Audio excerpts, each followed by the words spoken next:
The plain white mask was Nell's fortress, her shield against a world that saw only her ravaged face.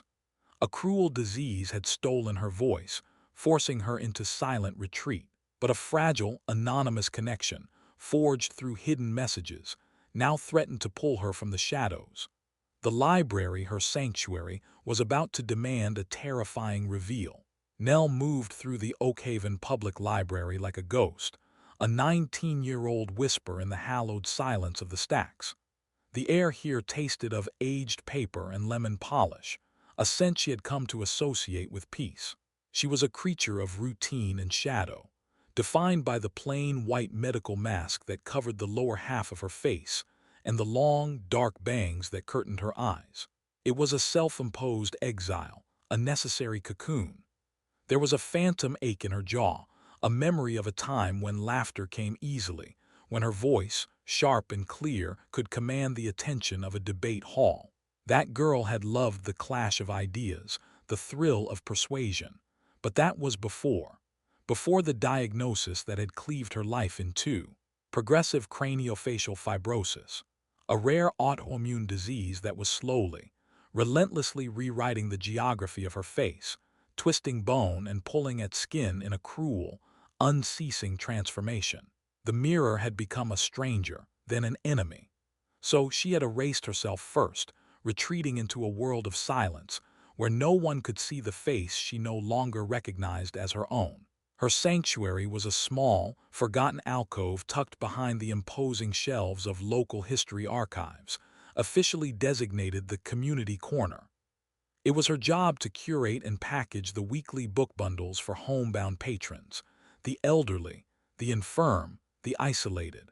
The work was a blessing in its anonymity. Here, she performed her silent alchemy. Her fingers, light and sure, would trace the spines, feeling the hum of the stories within. She saw connections others missed, a secret architecture of ideas.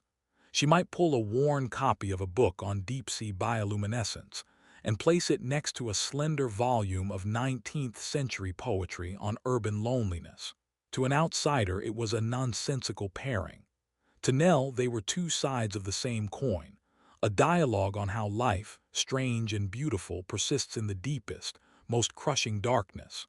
This was her talent, a quiet, intricate symphony of thought composed for an audience of one. It was her only way of speaking to a world she could no longer face. One Tuesday, while unpacking a returned canvas tote, something small and stiff fell out from between the pages of a history of the cosmos. It was a card, no bigger than her palm, covered in a precise, uniform pattern of raised dots. Nell had never seen anything like it.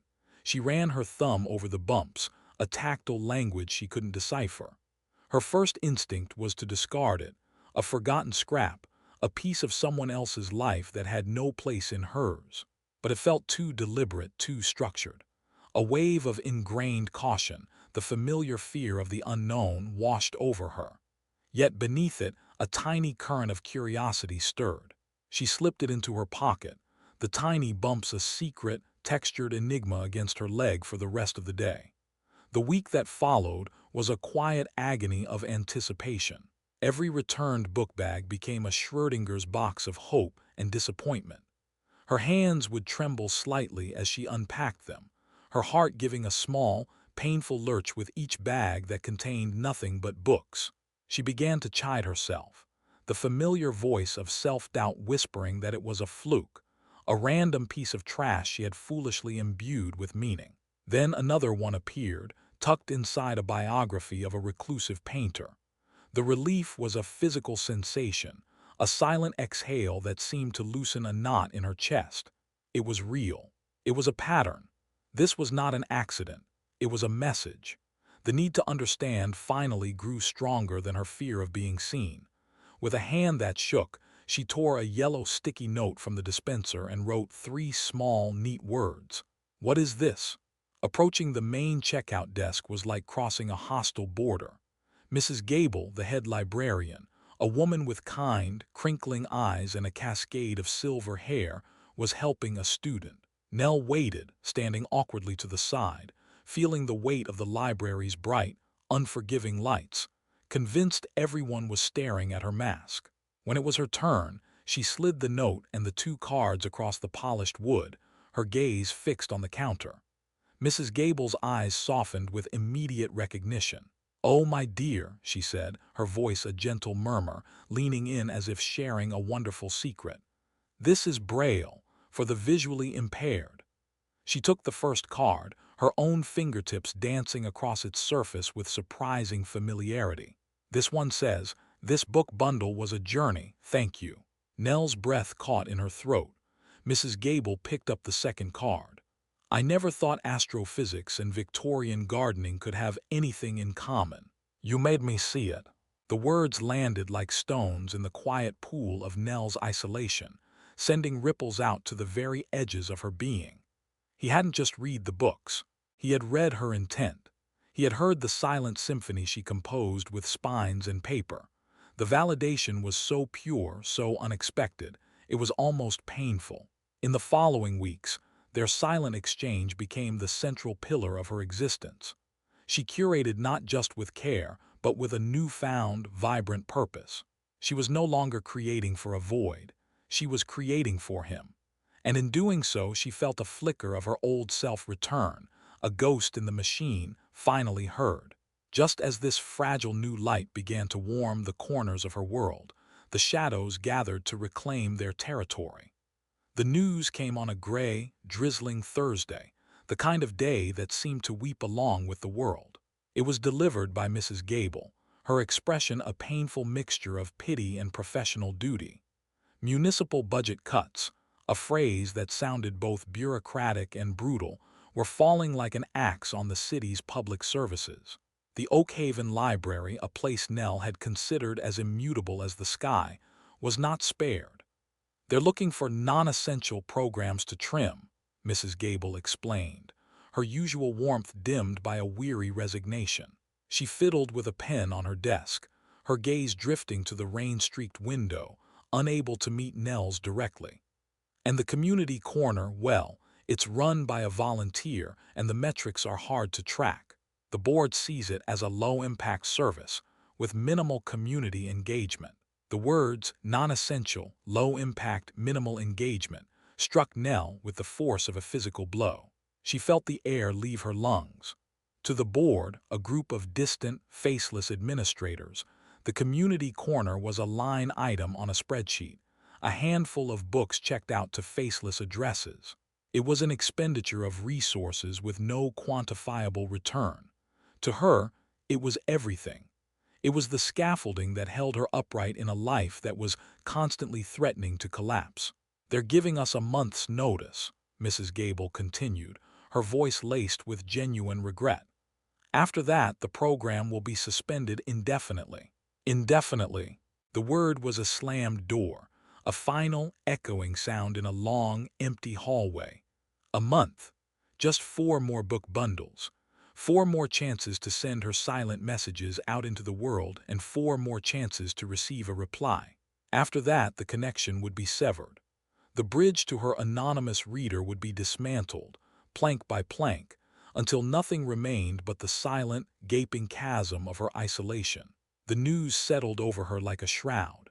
The library, once her sanctuary, now felt like a ticking clock, each quiet moment a reminder of what she was about to lose. This corner wasn't just a volunteer position. It was the only place her talent had a name, the only proof that the person she used to be wasn't entirely gone. It was her anchor. Without it, she would drift back out into the vast, lonely sea of her own making, back to the suffocating quiet of her room, back to the tyranny of the mirror.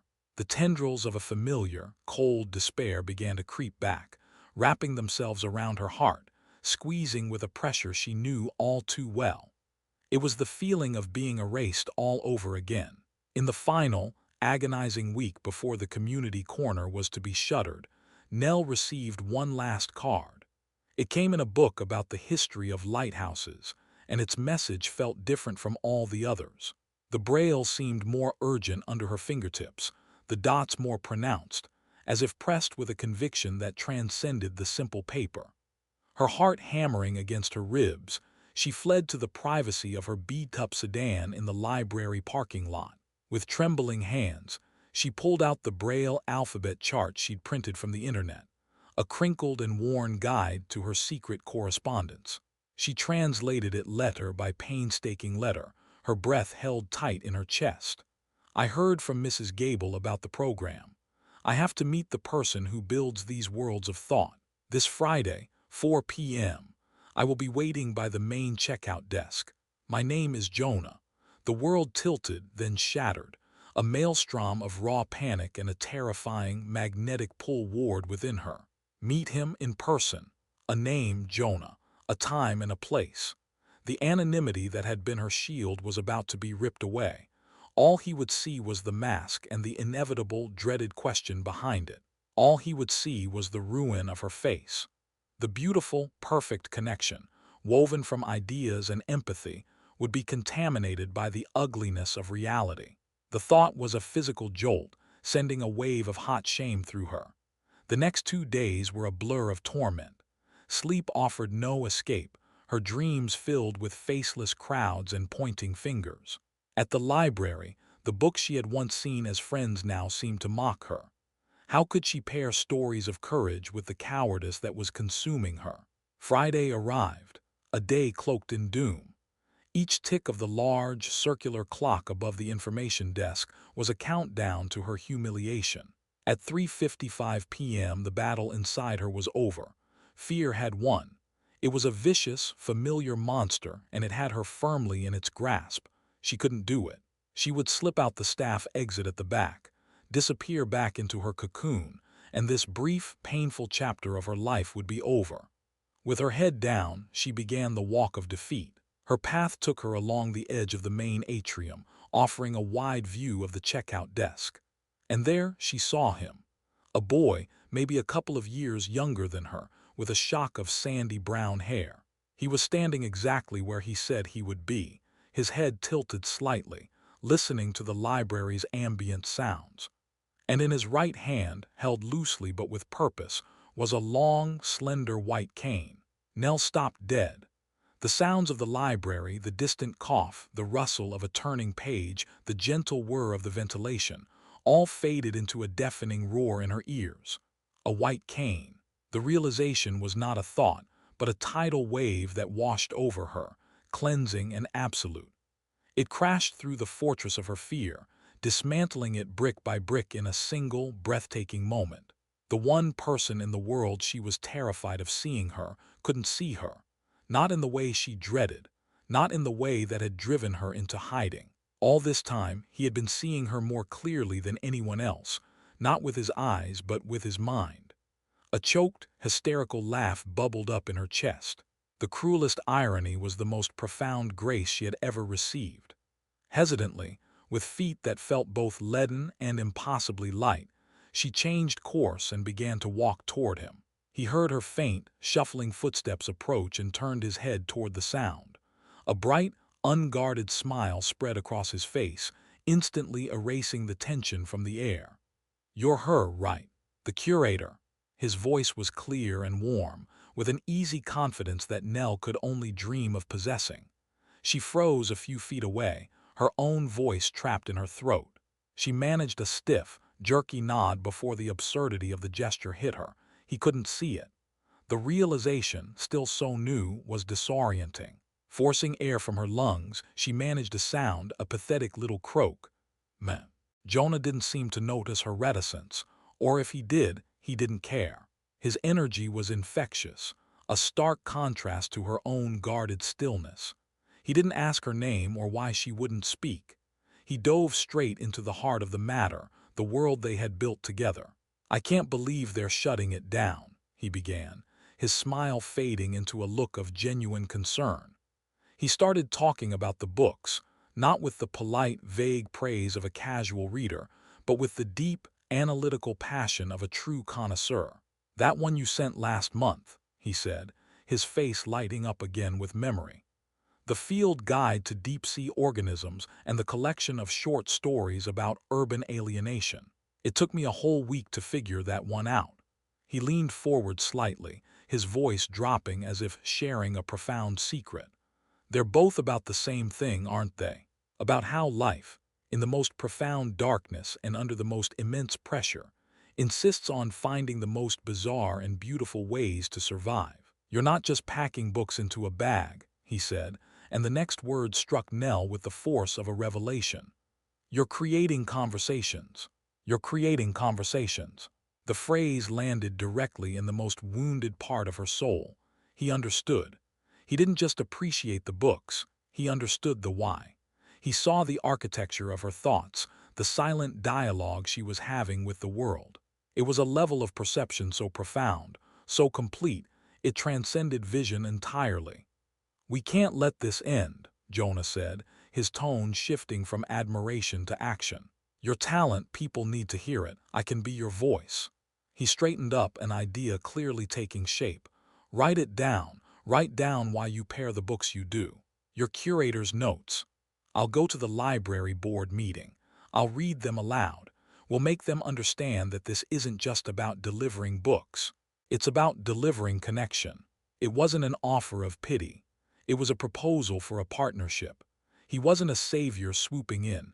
He was an ally offering his strength to complement hers. He needed her mind just as much as she needed his voice. A hot, cleansing wave of tears welled in her eyes, blurring the boy standing before her. For the first time in 3 years, the tears were not of sorrow or self-pity, but of an overwhelming, earth-shattering gratitude. With a trembling hand, Nell reached up and in one decisive motion pulled down her mask. She let him stand in the full, unfiltered presence of her scarred and uneven face, a face he would never see. And then she found her voice. It was rusty and fragile, but it was hers. "Okay," she said. The library board meeting was held in a sterile, wood-paneled room that smelled of old coffee and quiet authority. A long, polished table separated Jonah and Nell from a panel of stern-faced adults who looked more like accountants than patrons of the arts. For the first time in 3 years, Nell sat in a public space with her face bare. Every instinct screamed at her to hide, to raise a hand, to sink into her collar. The stares she had so long dreaded were finally upon her. But as Jonah stood at the podium and began to speak, a strange calm settled over her. His voice, clear and resonant, filled the acoustically dead room, not with pleas but with poetry. It was her poetry, spoken through him. He held her handwritten notes, but he didn't need to read them in Braille. She had read them aloud to him, their words forging a new kind of intimacy in the quiet library stacks.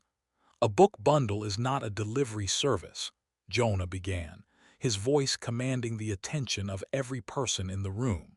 "It is a conversation. It is a lifeline." He spoke of how a book on ancient cartography could soothe the anxieties of an agoraphobe by offering maps to worlds they could safely travel. He concluded with the pairing that had started it all, the deep-sea life and the urban loneliness. "It teaches us," Jonah's voice rang with a conviction that was entirely Nell's, "that even in the deepest, most isolating darkness, life finds a way to create its own light." A perceptible shift occurred in the room, a collective intake of breath. The board members were no longer looking at a budget line, they were looking at a lifeline. Their gazes shifted from Jonah to Nell, who sat straight-backed in the front row. And for the first time, she met their eyes. It was a look not of pity, but of dawning respect. When the chairman finally called for a vote, the result was a foregone conclusion. The community corner was not only saved, it was granted a modest budget for expansion. As the meeting adjourned, Nell and Jonah found each other in the small crowd. No words were needed. They just smiled, a shared, brilliant smile of two comrades. It was the profound, joyful recognition of two people who had taken their separate silences and woven them into a triumphant song. A year later, the once-forgotten alcove behind the history archives was transformed. It was brighter, with a comfortable armchair and a small round table where a vase of fresh flowers always sat. A new, professionally printed sign hung on the wall, its elegant script reading, "The Quiet Voices Book Club." Its founders, Nell and Jonah, had created something far beyond a simple book delivery service. It had become a haven, It was a space for the shy, the socially anxious, the neurodivergent, the lonely, for anyone who felt their voice was too small for the world. They didn't force conversation. Instead, members communicated through written notes left inside books, sharing insights, finding solace in shared literary worlds. Nell, now the program's official coordinator, moved through the space with a quiet confidence. Her voice, though still soft, no longer wavered. She spoke with purpose, her recommendations cherished by the club's growing membership. She and Jonah had taken the single, fragile thread of their own connection and woven it into a net that caught dozens of other lonely souls. Together, they stood as living proof of a simple, profound truth, that the deepest form of seeing has nothing to do with the eyes.